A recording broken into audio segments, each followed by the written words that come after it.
Së pari dua të falenderoj Radën Gjallja, për të cilët kanë marrë një iniciativë shumë të rëndësishme për të bërë një dokumentar me rastin e 10 vjetorit të frionëzimit të Mitropolitit të Apollonisë dhe Fierit i Mzot Nikolës.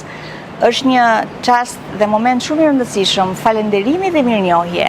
Në vitet 1997 deri në 2000, kur ishim student në Akademinë Teologjike Ngjallja e Krishtit në Shëmlash të Durrësit. Ishte një periudhë shumë e veçantë, sepse në vitin 1997 Kryepiskopi Ndier Anastas ndërmori iniciativën e rëndësishme dhe shumë të guximshme për të bërë një klasë mikse me djemë dhe vajza në këtë akademi. Klasa jonë përbëhej nga 8 vajza dhe 9 djemë dhe një ndër të cilët ishte dhe Lirsi Nikolla. Ato vite nuk ishin thjesht vite studimi, por ishin vite në të cilat u krijuar një shoqëri e sinqertë, një miqësi shumë e rëndësishme, ishin në kohë në të cilat përkushtimi dhe urtësia dhe serioziteti dhe gjithçka e karakterizon të Lirsi Nikollën u shfaqën dukshëm për ne bashkë studentët e tij dhe për të gjithë stafin akademik.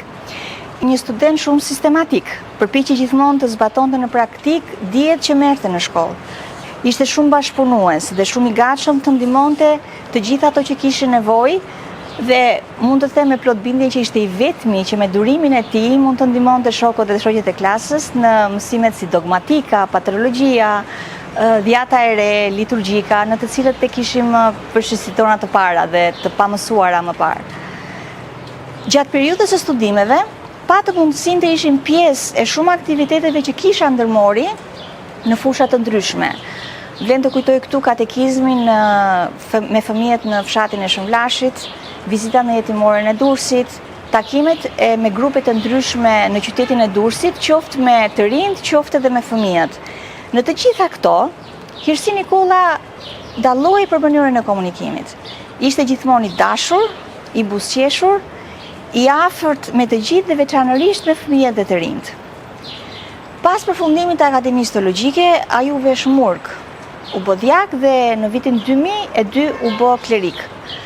Vazhdoi studimet e tij për teologji në Universitetin e Athinës me rezultate të shkëlqyera.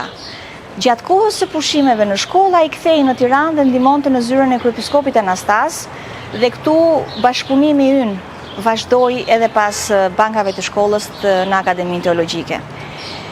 Një aspekt tjetër shumë i rëndësishëm ishin dhe aktivitetet e ndryshme në të cilët ne kemi qenë pjesë për sa i përket takimeve që kisha ka ndërmarrë me organizata ndërkombëtare kishtare, siç janë Këshilli Botëror i Kishave dhe Konferenca Europiane e Kishave.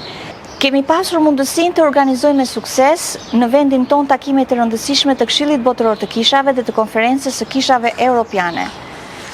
Në çdo nisë të bashkët, kam parë nga afër një frymë të veçantë bashkëpunimi, një gatishmëri për të dëgjuar dhe për të ndërtuar gjithmonë në unitet.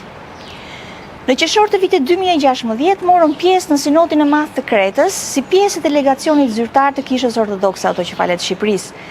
Edhe në atë rast, edhe pse ishte një mitropolit i ri, u dallua në përkushtimin dhe seriozitetin në përfaqësim.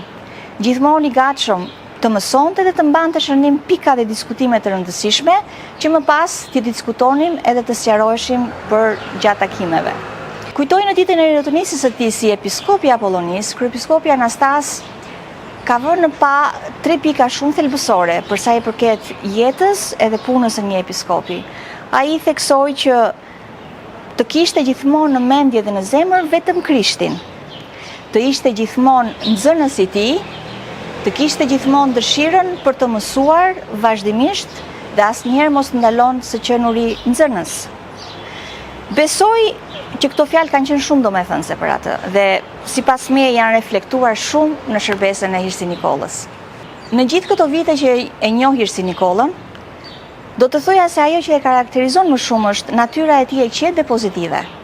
Me përullësi dhe dashuri, ai shërben jo vetëm Kishës, por edhe çdo besimtari që i drejtohet.